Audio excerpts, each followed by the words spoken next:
Hello guys, welcome back. நான் உங்க VK. 8வது ஊதிய குழு அதாவது 8th பே கமிஷனை பொறுத்த வரைக்கும் சம்பள உயர்வு, ஓய்வூதியம், ஓபிஎஸ், ஹெச்ஆர்ஏ அப்படின்னு சொல்லி ஏகப்பட்ட கோரிக்கைகளை மத்திய அரசுக்கு NCJCM அப்படிங்கிற அமைப்பு முக்கிய கோரிக்கைகளை வச்சிருக்காங்க. இது மூலமா மத்திய அரசு ஊழியர்களுக்கு ஸ்டார்டிங் சேலரியே வந்து பாத்தீங்கன்னா 69,000. அதே மாதிரி பென்ஷனர்ஸுக்கு வந்து பாத்தீங்கன்னா ஓபிஎஸ் வந்து மீட் அமைக்கிறது, அது மட்டும் இல்லாம அதர் அலவன்சஸ் அப்படின்னு சொல்லி ஏகப்பட்ட அப்டேட்ஸை வந்து இந்த கோரிக்கையில வச்சிருக்காங்க.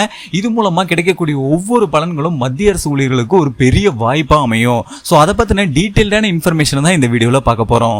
ஸ்கிப் பண்ணாம கடைசி வரைக்கும் பாருங்க, ரொம்ப யூஸ்ஃபுல்லா இருக்கும். வாங்க வீடியோக்குள்ள போலாம்.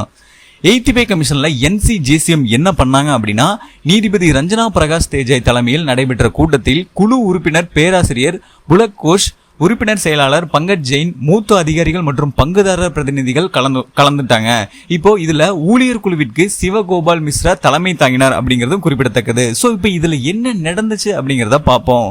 8th பே கமிஷனோட லேட்டஸ்ட் நியூஸ் அப்படின்னு பார்த்தா, மத்திய அரசு ஊழியர்கள் மற்றும் ஓய்வூதியர்களுக்கு அடுத்தடுத்து பல முக்கிய செய்திகள் வந்துட்டு இருக்கு ஒவ்வொரு நாளுமே.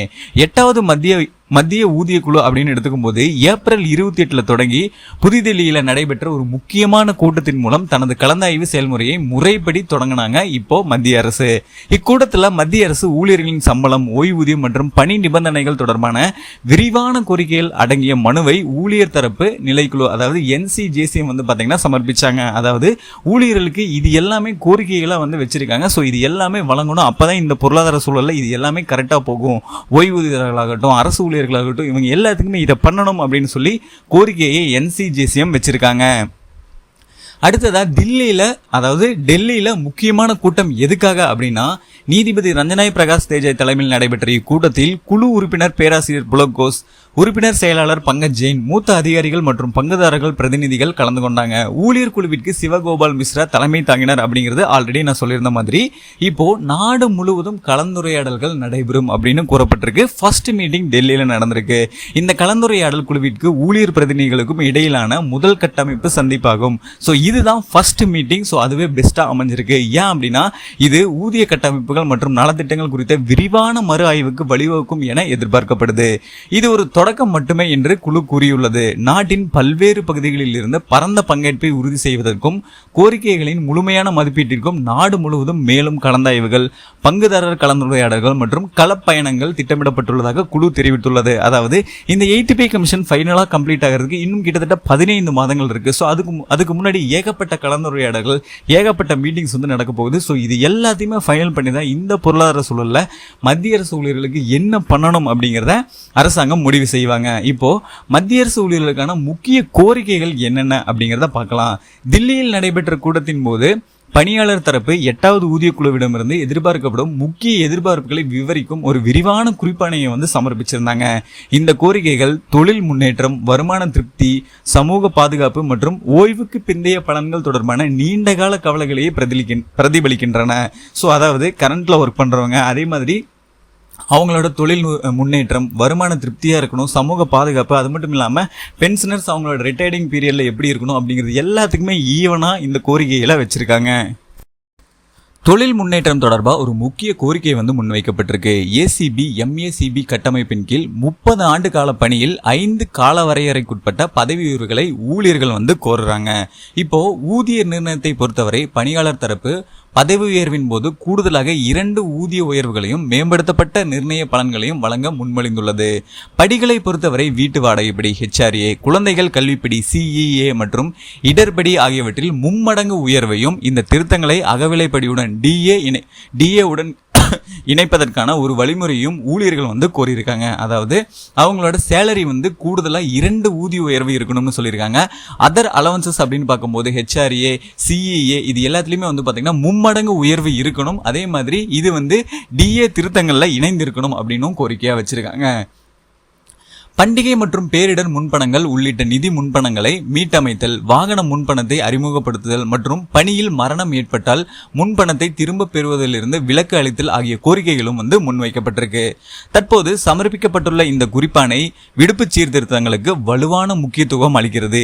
ஈட்டிய விடுப்பை பணமாக்கும் காலத்தை 600 நாட்களாக உயர்த்துவதையும், குழந்தை பராமரிப்பு, தந்தை வழி, மாதவிடாய், மருத்துவம் மற்றும் ஊனம் தொடர்பான விடுப்புகளை உள்ளடக்கும் வகையில் விடுப்பு வகைகளை விரிவுபடுத்துவதையும் இது வந்து முன்மொழிஞ்சிருக்காங்க. ஸோ இந்த ஜேசிஎம் அமைப்பு வந்து பார்த்தீங்கன்னா பேரிடர் காலங்களுக்கான அமௌண்ட்டை வந்து ரீஃபண்ட் எடுக்கிறது, அது மட்டும் இல்லாமல் லீவு இதை வந்து ஃபைனல் பண்ணுறதுக்கான பணமாக்கும் ஈட்டிய விடுப்பை பணமாக்கும் காலத்தை 600 நாட்களாக உயர்த்துவதையும், குழந்தை பராமரிப்பு, தந்தை வழி, மாதவிடாய், மருத்துவம் அப்படின்னு சொல்லி எல்லா கேட்டகரிக்குமே வந்து பார்த்தீங்கன்னா மத்திய அரசு ஊழியர்களுக்கு என்ன பண்ணணும் அப்படிங்கிறதுக்கான கோரிக்கையை வச்சிருக்காங்க. சமூக பாதுகாப்பு துறையில் திருத்தப்பட்ட பங்களிப்பு நிலைகளுடன் CGE/GIS காப்பீட்டு பாதுகாப்பை மேம்படுத்த வேண்டும் என்ற கோரிக்கையை வந்து இதுல எழுந்திருக்கு. பணியின் போது ஏற்படும் விபத்து மரணங்களுக்கு 2 கோடி கருணத் தொகை வழங்குவதற்கான ஒரு முக்கிய முன்மொழிவு முன்வைக்கப்பட்டுள்ளது. அதாவது நீங்க மத்திய அரசு ஊழியரா இருந்து பணியில வந்து இருக்கும்போது ஏதாவது விபத்து மரணங்கள் ஏற்பட்டுச்சு அப்படின்னா 2 கோடி கருணை தொகை வந்து வழங்கணும்னு சொல்லி கோரிக்கையை வந்து முன்வைக்கப்பட்டிருக்கு. மேலும் தகுதியுள்ள குடும்பதாரருக்கு 100% பாதுகாப்பு அளிக்கும் வகையில் கருணை அடிப்படையிலான நியமனங்களுக்காக 5% உச்சவரம்பை நீக்க வேண்டும் என பணியாளர் தரப்பு கோரிக்கையை வந்து விடுத்திருக்காங்க. அடுத்ததா போனஸ் கட்டமைப்பில் சீர்திருத்தங்களை கொண்டு வர வேண்டும் என்றும் ஊழியர்கள் கோரிக்கை விடுத்துள்ளனர். இதில் உச்சவரம்புகளை நீக்குதல் மற்றும் அடிப்படை ஊதியம் மற்றும் அகவிலைப்படியின் அடிப்படையில் கணக்கிடுதல் ஆகியவை வந்து அடங்கும். ஓய்வூதியங்களை பொறுத்தவரை தேசிய ஓய்வூதிய திட்டம் NPS, ஒருங்கிணைந்த ஓய்வூதிய திட்டம் UPS ஆகியவற்றை திரும்ப பெற்று அனைவருக்கும் பழைய ஓய்வூதிய திட்டத்தை OPS மீண்டும் கொண்டு வர வேண்டும் என்ற முக்கிய கோரிக்கை மீண்டும் வலியுறுத்தப்பட்டுள்ளது. அதாவது பென்ஷனர்ஸ் எல்லாருமே எதிர்பார்க்கக்கூடிய முக்கியமான கோரிக்கை என்ன அப்படின்னா OPS, ஓல்டு பென்ஷன் ஸ்கீம் தான் எங்களுக்கு வேணும் அப்படின்னு கேட்டிருக்காங்க. NPS UPS வந்து நிறைய பெனிஃபிட்ஸ் வந்து மிஸ் ஆகுது. ஸோ அதனால OPS தான் வேணும்னு சொல்லியிருக்காங்க. இது 8th பே கமிஷன் எப்போ ஸ்டார்ட் ஆச்சோ அப்போ இருந்து இந்த கோரிக்கையை வச்சிருக்காங்க. ஸோ அது மீண்டும் மீண்டும் முக்கிய கோரிக்கையாக வந்து பார்த்தீங்கன்னா இந்த மீட்டிங்லையும் OPS தான் மீட்டமைச்சு கொடுக்கணும் அப்படின்னு சொல்லி கோரிக்கையாக வச்சிருக்காங்க. அடுத்ததா ஓய்வூதிய திருத்தம், அரசு ஊழியர்களுக்கான ஒற்றைப்படை ஓய்வூதிய திட்டம், அதாவது OROP அப்படின்னு பார்க்கும்போது உயர்த்தப்பட்ட பணிக்கொடை, குடும்ப ஓய்வூதிய பலன்கள் மற்றும் 5 ஆண்டுகளுக்கு ஒரு முறை ஓய்வூதிய திருத்தம் செய்வதற்கான ஏற்பாடு ஆகிய ஓய்வூதியர்களுக்கான கோரிக்கைகளும் இந்த மனுவில் வந்து வலியுறுத்தப்பட்டிருக்கு.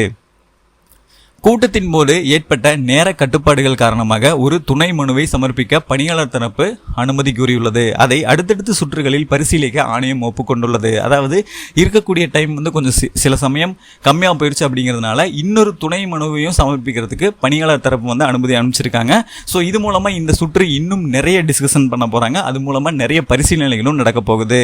இப்போது முக்கியமானது என்ன அப்படின்னா காலக்கெடு வந்து நீட்டிக்கப்பட்டிருக்கு. ஸோ இது இன்னைக்கு தேதிக்கு ரொம்பவே முக்கியமான அப்டேட். ஏன் அப்படின்னா இதற்கிடையில் 8வது ஊதிய குழு மனுக்கள், கோரிக்கைகள் மற்றும் பரிந்துரைகளை சமர்ப்பிப்பதற்கான காலக்கெடுவை நீட்டித்துள்ளது. முன்னர் ஏப்ரல் 30 இருந்த இந்த காலக்கெடு தற்போது மே 31, 2026 வரை நீட்டிக்கப்பட்டுள்ளது. கிட்டத்தட்ட ஒரு மாசம் வந்து பார்த்தீங்கன்னா இந்த காலக்கெடு வந்து நீட்டிச்சிருக்காங்க. ஊழியர் சங்கங்கள் மற்றும் சம்பந்தப்பட்ட காலக்கெடுவை நீட்டிக்க வேண்டும் என ஊழியர் சங்கங்கள் கோரிக்கை விடுத்து வந்தனர். மேலும் ஆணையத்தின் அதிகாரப்பூர்வ இணையதளத்திலும் சில தற்காலிக தொழில்நுட்ப சிக்கல்கள் ஏற்பட்டன. இந்த காரணங்களால் இந்த காலக்கெடு நீட்டிப்பு செய்யப்பட்டுள்ளது. அதாவது ஒரு 2-3 டேஸ் முன்னாடி வந்து பார்த்தீங்கன்னா இதோட அஃபீஷியல் வெப்சைட்டும் வந்து பார்த்தீங்கன்னா சரியாக ஓப்பன் ஆகல, ப்ராப்ளமாக இருந்துச்சு.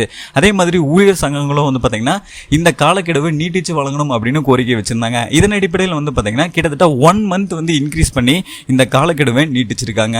ஸோ இது மூலமாக இன்னும் நிறைய பலன்கள் வந்து கிடைக்கிறதுக்கு வாய்ப்பு இருக்குது.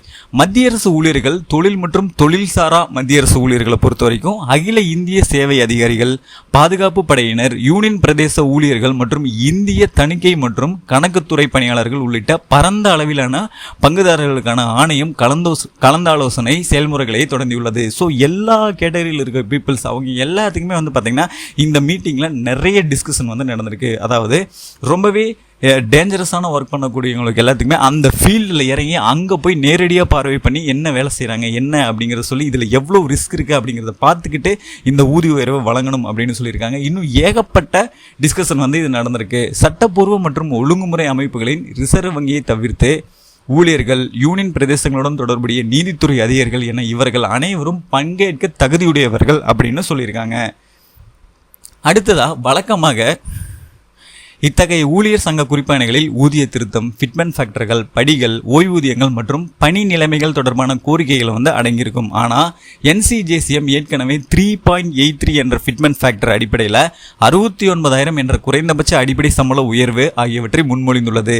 இவை தவிர தனிப்பட்ட தொழிற்சங்கங்களுக்கும் அமைப்புகளுக்கும் அமைப்புகளும் தங்களின் சொந்த பரிந்துரைகளை சமர்ப்பிக்க முடியும் என்பது குறிப்பிடத்தக்கது. அதாவது மத்திய அரசு ஊழியராக வரீங்க அப்படின்னா இப்போ 2026 அப்புறம் எப்போ சேலரி ரிவைஸ் ஆகி உங்க கைக்கு கிடைக்குதோ அப்போ ஸ்டார்டிங் சேலரி ஃபிட்மென்ட் ஃபேக்டர் அடிப்படையில் 3.83 அப்படிங்கிற அளவில் 69,000 ஸ்டார்டிங் சேலரியா இருக்கணும் அப்படின்னு கோரிக்கையை வச்சிருக்காங்க. ஸோ இது கடந்த வருடம் பார்த்தீங்கன்னா 2.57 இருந்துச்சு அப்படிங்கிறது இந்த ஒரு தருணத்தில் குறிப்பிடத்தக்கது.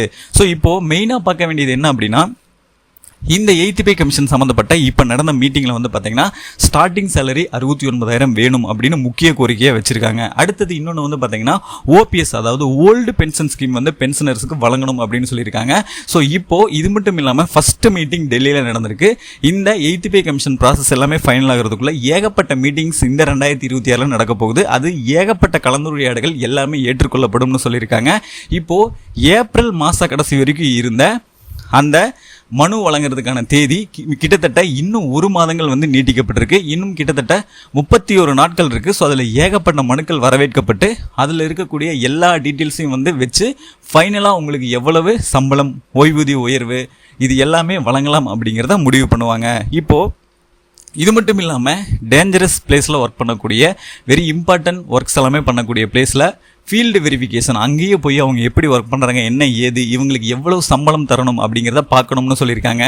அதாவது ஆடிட்டர்ஸ், கணக்காளர்கள், ரயில்வே துறை இவங்க எல்லாத்துக்குமே பார்த்தீங்கன்னா செப்பரேட்டாக இந்த டிபார்ட்மெண்ட் வைஸ் வெரிஃபிகேஷன் பண்ணணும்னு சொல்லியிருக்காங்க. ஏன் அப்படின்னா அவங்க எல்லாருமே இந்தியாவை பொறுத்த வரைக்கும் ரொம்பவே இம்பார்ட்டண்டான டிபார்ட்மெண்ட். ஸோ அதனால் அதையும் ஸ்பெஷல் கேட்டகரியாக பார்த்து அவங்களுக்கான ஊதிய உயர்வை வழங்கணும் அப்படின்னு சொல்லியிருக்காங்க. ஸோ இது மூலமாக ஏகப்பட்ட அப்டேட்ஸ் டெய்லி வந்துட்டு இருக்கு. ஸோ அது எல்லாத்தையுமே நான் உங்களுக்கு சொல்லியிருந்தேன். இன்னைக்கு தேதிக்கு இந்த சூப்பரான அப்டேட் வந்திருக்கு.